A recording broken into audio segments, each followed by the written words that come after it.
UN کی سلامتی council میں افغانستان کے موضوع پر پاکستان اور بھارت کے درمیان سخت جملوں کا تبادلہ ہوا ہے۔ پاکستان کا شروع سے موقف ہے کہ بھارت افغان سرزمین سے استعمال کر کے خطے میں دہشت گردی کو ہوا دے رہا ہے۔ دہشت گردوں کے خلاف کارروائیوں پر بھارت کی تنقید پر پاکستانی مندوب نے بھارت کو آئینہ دکھایا تو بھارت مندوب برا مان گئے۔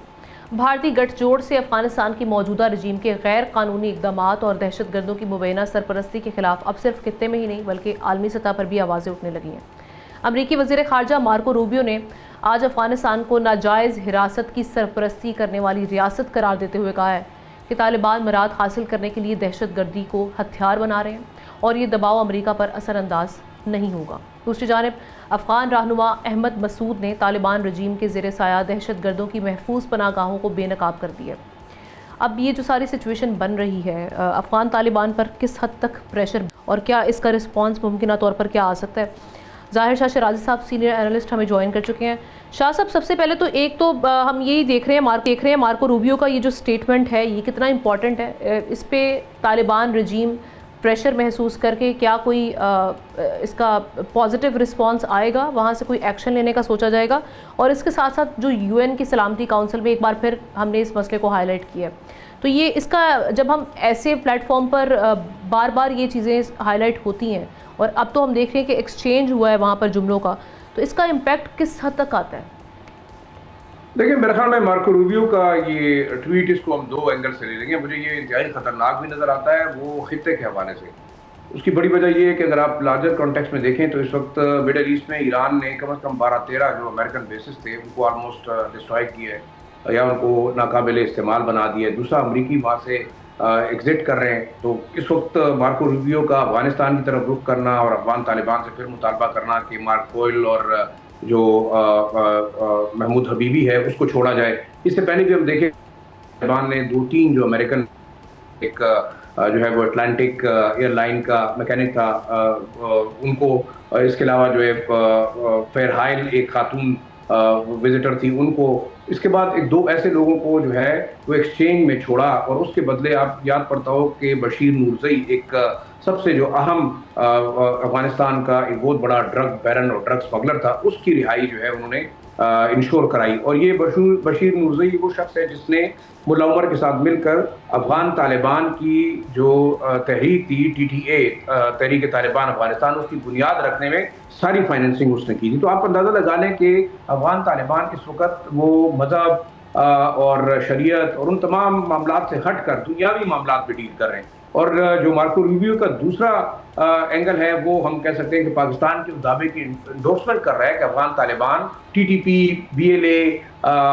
القاعدہ اور دوسرے دہشت گرد گروپوں کو ایز اے لیوریج استعمال کر کے پاکستان، چائنا اور رشیا سے جو ہے وہ جو ہے مراد حاصل کریں۔ تو آج یہ بات انڈورس ہوئی کہ یہ طالبان کی ایک ٹیکٹک ہے، ایک پالیسی ہے کہ وہ ان دہشت گرد گروپوں کو ایز اے لیوریج استعمال کر کے مراد لیں۔ مراد in terms of financial support بھی ہے، in terms of Afghan refugees کو جو ہے پاکستان کے اندر رکھوانا بھی ہے، اس کے علاوہ جو ہے مختلف قسم کی ڈیولپمنٹ سکیمز کی شکل میں چائنا کو بلیک میل کر کے۔ تو اس وقت آپ دیکھیں یہ ایک بلیک میلنگ ٹیکٹک ہے اور امریکہ نے بڑا واضح کر دیا کہ وہ اس ٹیکٹک کے اوپر عمل درآمد نہیں کریں گے۔ دوسرا، پاکستان کے اندر دیکھیں مزید حالات خراب ہو گئے۔ کل انہوں نے تورخم بارڈر کے اوپر رہائشی علاقوں کی فائرنگ کی، اس کے بعد پھر پاکستان نے ایک فل فلیج آپریشن لانچ کیا ارندو میں، کورم سیکٹر میں، اور بہت ساری چیک پوسٹیں ان کی جو ہے نیوٹرلائز کی ہیں۔ لیکن اس وقت ہمیں یہ دیکھنا ہوگا کہ لانگ ٹرم کیا ہے۔ آپ نے افغان طالبان کے جو ڈپٹی جو ہے فورن منسٹر ہیں ملا یعقوب، جو ملا عمر کے بیٹے بھی ہیں، ان کا آپ نے سٹیٹمنٹ دیکھا وہ کتنا غیر ذمہ دارانہ ہے کہ پاکستان کے ساتھ ہم بات چیت کرنا چاہتے ہیں لیکن پاکستان جب بھی ایگریمنٹ پہ آتا ہے تو وہ بارڈر کی بجائے ڈیورن لائن نہیں لکھتا۔ آپ اندازہ لگانے انٹرنیشنل ایکنالج بارڈر کو یہ لوگ نہیں مان رہے۔ دوسرا، جس طریقے سے یہ بلیک میلنگ ٹیکٹک ہے وہ میرے خیال میں انتہائی خطرناک ہے، اور مجھے خدشہ ہے کہ اگر امریکہ واقعی یہاں اپنے لوگوں کو چھڑانے کے بہانے باگرام ایئر بیس پہ قبضہ کرتا ہے تو پھر کیا ہوگا؟ اور یہ شاید اس وقت امریکن پالیسی میکر کا ایک بہت بڑا سیف سائڈ ہوگا کہ وہ مڈل ایسٹ میں اپنے تمام بیسز تباہ ہونے کے بعد یا نیوٹرلائز ہونے کے بعد یا مڈل ایسٹ کی جنگ ختم ہوگی۔ آج شاید امپورٹنٹلی پریزیڈنٹ ٹرمپ کی ایک پریس کانفرنس بھی ہے، اس میں وہ کیا کہتے ہیں، وہ کس طریقے سے مڈل ایسٹ کی جنگ سے نکلنے کی کوشش کریں گے، یہ ایک الگ سوال ہے۔ لیکن اہم چیز یہ ہے کہ اگر اس بہانے امریکہ واقعی باگرام ایئر بیس میں دوبارہ آ کے قبضہ کرتا ہے تو یہ بہت بڑی نئی بڑی گیم اور گریٹ گیم کی ابتدا ہوگی، اور جس میں افغانستان کے طالبان رجیم ڈائریکٹلی اور انڈائریکٹلی میرے خیال میں امریکنز کی سپورٹ کر رہے ہیں۔ ہو نوز کہ کل باگرام ایئر بیس ان کے حوالے کر کے بلینز آف ڈالرز مانگے جائیں۔ آپ تو قیدیوں کی چھڑانے کی بات کر رہے ہیں، پچھلے سال تک تو ہم دیکھ رہے تھے باگرام ایئر بیس کا جو پریزیڈنٹ ٹرمپ کی سٹیٹمنٹ آئی تھی اس کو ریجیکٹ کر دیا گیا تھا افغان طالبان کی جانب سے۔ کیا ہے دیکھیں میرے خیال میں کوئی نارمز تو ہے نہیں نا، اب طالبان رجیم کے کون سے نارمز ہیں؟ کل تک تو وہ آپ کے پاسپورٹوں پہ پاکستان کے اندر رہتے رہے، وہ پاکستان کی سپورٹ کی وجہ سے ان کی سروائیول رہی، ان کی فیملیز آج بھی پاکستان کے مختلف علاقوں کے اندر ہیں، ان کے رشتہ داروں کے کاروبار بھی ہیں، لیکن آل آف سڈن اپنی جب انہیں آنکھیں پھیری ہیں تو وہ تو ایک بالکل اکنالجڈ اور اسٹیبلش فیکٹ ہے کہ جو امریکنز کہتے رہے ہیں ان کے بارے میں کہ آپ جو ہے افغانیوں سے کوئی بھی کام کروا سکتے ہیں ان ٹرمز آف پیسے دے کے یا ڈالرز دے کے۔ دیکھیں میرے خیال میں جب بھی بات آئے گی کوئی فائنینشیل بینیفٹ کی، یا اس وقت امریکہ کے کہ جناب ہم آپ کو نجات دلاتے ہیں پاکستان سے بھی، چائنا سے بھی، ایران سے بھی، اور آپ ہمیں جو ہے Bagram air base, it's not a big deal, ہو بھی سکتی ہے، لیکن پھر کیا ہوگا؟ میرے خیال میں افغان طالبان کی اسٹیٹمنٹ اتنی اہم نہیں ہے، جو اسٹیٹمنٹ اہم ہے چائنا اور رشیا کی، کیونکہ انہوں نے پہلے ہی بڑا کلیئر کر دیا تھا کہ افغان سرزمین کے اوپر ہم کسی فورن فوج یا